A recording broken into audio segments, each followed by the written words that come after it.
Good afternoon. We are interviewing today Lisa Henshaw, who's a principal at Willard Middle School in Santa Ana Unified School District. And Lisa, we'd like to start today by asking you to tell us about yourself and your experience as a principal. So I've been an administrator for 25 years with the Santa Ana Unified School District. All at the secondary level. I was either a principal or assistant principal at 7 of our 9 intermediate schools, and I spent a couple of years serving as the principal of all of the alternative schools, 2 continuation high schools, our independent study program, our community day school program, and our attendance recovery center. Lisa, can you tell us what is the background and population of your school and district? So Santa Ana is a very homogeneous community, predominantly Hispanic, lower socioeconomic students. At Willard Intermediate School, 100% of our students qualify for free and reduced lunch. All but 3 students are Hispanic Latino. In terms of ethnicity, approximately 48% of the students are English language learners, and another 50% on top of that are reclassified English learners. So a very homogeneous group of students. Very good. Can you explain your experience as a principal? What preparation did you have prior to becoming a principal? And then what supports were most beneficial in transitioning into your principalship? So I first became a principal in 1996, so a long time ago. Hard to believe it was almost 20 years ago. And I was pretty young at the time. I was 36 years old, and I had been an assistant principal for 4 years prior to that.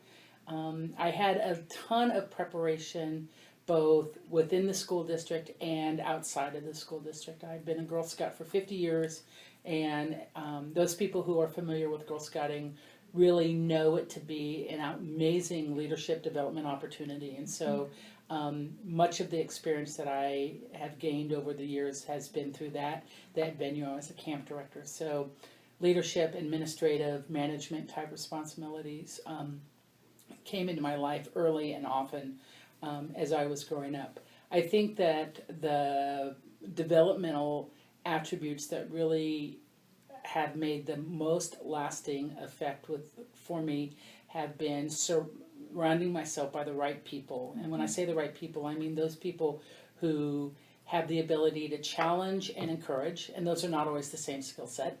Those people that can serve as a mentor and yet still maintain a high set of standards for themselves and the overall organization, in this case the school district. I think that what really allowed me to move successfully from the classroom into an administrative role was that Santa Ana has always, I think, done a very good job in providing opportunities for teachers who are interested in serving in leadership capacities to develop those skills and develop those opportunities. And certainly those opportunities were afforded to me when I was a teacher within the school district. Once hired as an assistant principal, there was still that opportunity through a variety of different responsibilities, both at the site level and then at the district, to continue with the relationships, continue with the skill building, until finally being given the opportunity to serve as a principal. Once I became a principal, it was really the relationships with the other principals that was most foundational to my success, and to this day remains some of the best friendships and collegial relationships I've ever had an opportunity to develop. And so I have always tried to give other aspiring administrators the opportunities that were afforded me so that I could live my dream job and give other people an opportunity to do that as well.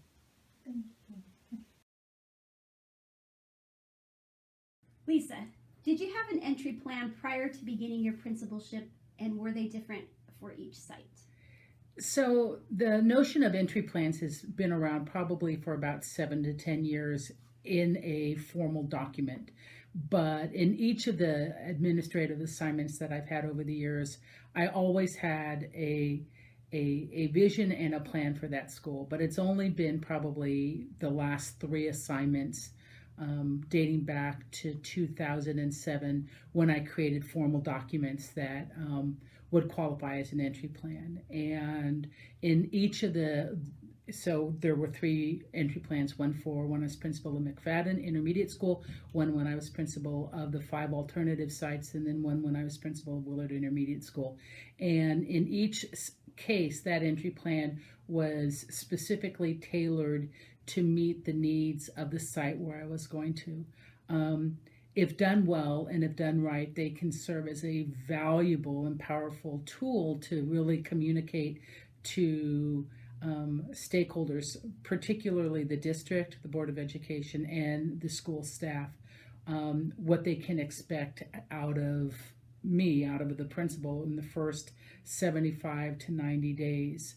But I have found that it is most effective if there are some deliverables that are embedded in that entry plan that people can look forward to receiving as a result of your transition to the new site. But you got to make sure you deliver, and that the information that you glean is reported out and is really used to inform practices and decisions moving forward. What was your most challenging experience that you took on in a new principal position, and how did you handle this experience? So probably the most challenging was when I was asked to serve as principal of Willard Intermediate School. It was challenging because I did not seek this position. They came knocking on my door. They've come knocking on my door for quite a few of the assignments over the years. But at the time that I was asked to leave alternative ed in order to go and work at Willard, Willard was at the end of the first year of the school improvement grant, a massive grant. There had been a huge decline of enrollment. The school had lost over 50% of its enrollment within 5 years. I was the 4th principal in 5 years to serve on that campus. And the facilities were in the middle of a massive reconstruction. And so there was a huge morale problem. There was an enrollment problem.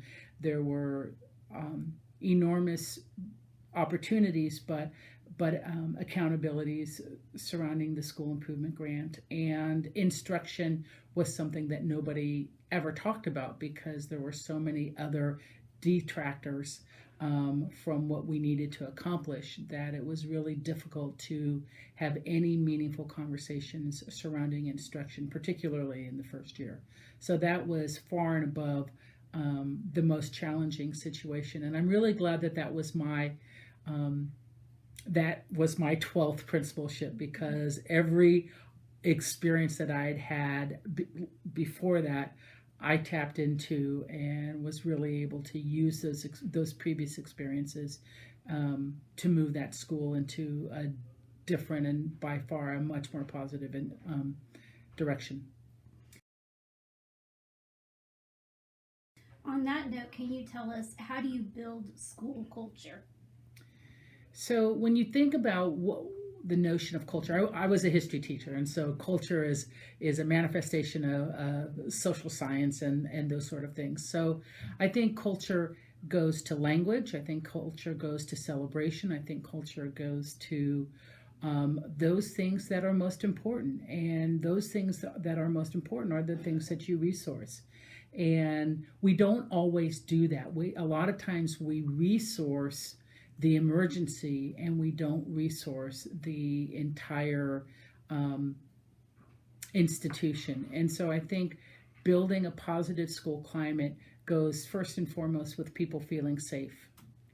Second of all, you have to find reasons for people to celebrate. And if you are at a school that has a history of struggling, then finding those celebrations can be challenging. And so you start small. but you create those opportunities to celebrate. You create a sense of tradition. I think good school culture has a sense of tradition. I think there is absolutely a marketing plan that can be foundational to a school culture, that whether it's the school mascot or the school colors or the school saying, that you really use that in a way that is strategic and to your advantage.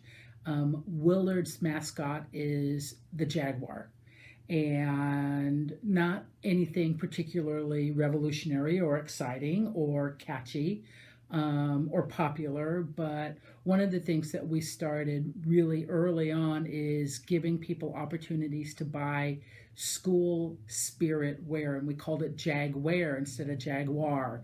And so it was a play on the words. It was kind of catchy, and we made sure we had a really, really good logo that we could use time and time and time again to kind of create this entity into the community. And so every cover, every newsletter, every booklet, every agenda, every shirt, every sweatshirt was always strategically designed to help create this brand in the community, and that brand absolutely goes to culture. I think culture is also something that is built over time, and so the challenge in a school for a principal is, what is there when you get there? And what are the sacred cows that you don't dare touch, because you want to blow up a school pretty quickly, ignore the culture that's there. And so you really have to learn quite quickly, what is the culture, and then how can you grow that so that it becomes something bigger than itself, because there's great power in that. There is great opportunity to really advance a school, because people want to buy into that positive surrounding. They wanted part of the energy. Culture has a way of creating an enormous amount of energy, or of just sucking the energy right out of you. And I think good leaders know how to use it to generate energy, which gets more people involved, which creates more energy, and it becomes very synchronistic over time, and that time can really be accelerated if it's handled effectively. So, what do you think about how teacher evaluations, how they're conducted, whether or not you think that they're effective? Talk to us about teacher evaluations.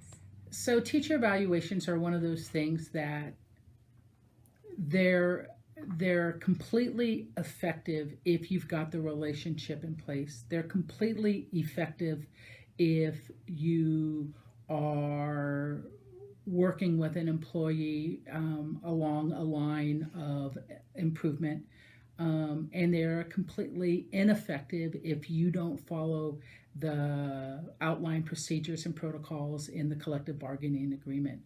Evaluation is a bargained entity, and we have responsibilities as one side of that bargaining team to make sure that that contract gets followed, and evaluation is a big part of that.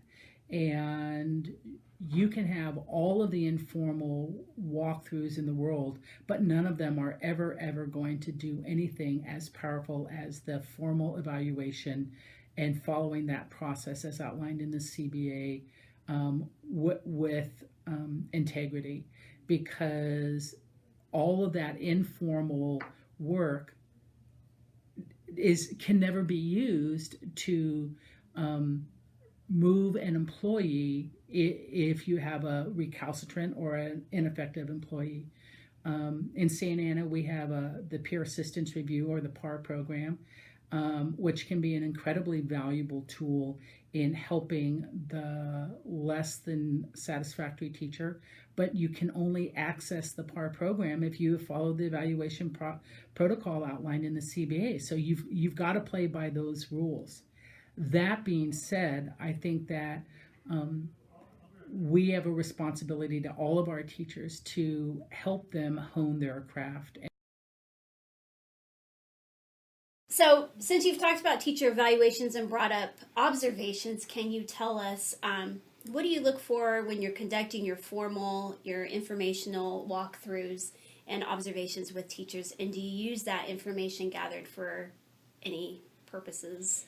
So I follow a very predictable process with teachers because I feel that makes them feel safer, and I get a more authentic observation. And the observation is a chance to catch teachers at their very, very best, and that's what I'm interested in seeing, at their very best, because then I can coach teachers to that high level of performance more frequently when I've seen what the best is. And I believe I get the best observation out of the teacher when they know and trust in the process. And so we always meet before the observation, the schedule observation. I let them know when it's going to be. If that time does not work with them, then we mutually agree on a different time. If they have an exam scheduled, then typically we will do it at another time, because I don't want to see kids taking a test. I want to see teachers teaching. And so I always meet with the teachers beforehand, and we talk about the agreed upon goals, because that's what our collective bargaining agreement says. And I always ask the teachers, is there anything special you want me to pay attention to, that you want some very targeted feedback? Because that may be one of the agreed upon goals that the teacher is working on, or maybe something that he or she has either been really working on or wants some feedback on, or it's an area that they're struggling in, so they want some feedback. So I always ask teachers that question. Because I'm at a middle school, there's a very predictable beginning and end of a class period, and I am there when the bell rings, and I stay until the last student is out, because I want to see it till the end. That is my 53 minutes of uninterrupted, devoted time to that teacher. And then when the observation is over, I always tell the teachers, I say, look, I get 10 days to get you a report. It may take me all 10 days, but I don't want you to worry about this. And I try to reassure them right then and there in the moment. I spend a lot of time on providing written feedback, and once the observation report is completed, I always give the teachers 3 copies of the form, and they get it in their mailbox before we ever sit down, because they want that feedback, and very often they're more interested in what the form says than in what I have to say. And if they're looking at the form for the first time when I'm ready for a conversation, then that makes it really, really difficult. And so I learned, give them the form, give them the paperwork, and then have them come find me. And that's when we sit down and we have the conversation. And that's where the real richness, I think, in terms of informing the instructional program and practices of our teachers comes from, is in that post-observation dialogue. Even if with an outstanding veteran teacher, I always try to give them a little something, food for thought, because we all can improve. There may be something that they're doing exceptionally well, and they don't know that because we've never had a conversation around it, and it just may be spectacular. Our school is a school where students, every student is issued an iPad, and so I pay a lot of attention to how is technology being used. That's a driving force in today's instructional program. So I want to see that. I spend a great deal of attention on what do the walls around me tell me about the instructional program. Is the work of students posted, and is it current? Do the teachers take pride in their classroom environment, or has it kind of gotten a little bit away from them? And is this an opportunity that I can help encourage them to claim back that instructional space that belongs to them and their students? So the observation process I take very, very seriously, and I have had great success over the years in supporting teachers improve their instructional program through the formal observation process. Our final question is, when acting as an instructional leader, how do you evaluate and determine the professional development needed for your staff? One of the things that I do every year is I ask teachers and my classified staff, what is it that you are interested in learning this year? Education is the one business where every year we have the opportunity to hit the reset button. And you can have gone from an absolutely horrific year to a brand new fresh start. And so professional development has an opportunity to really infuse energy and skill and confidence and vision and aspiration and hope into the classroom program. But I ask my teachers first and foremost, what do you want to learn this year? What well last year that you want more? What are you feeling really confident in that you can help teach your peers? I believe that peer-to-peer professional development is by far the most effective.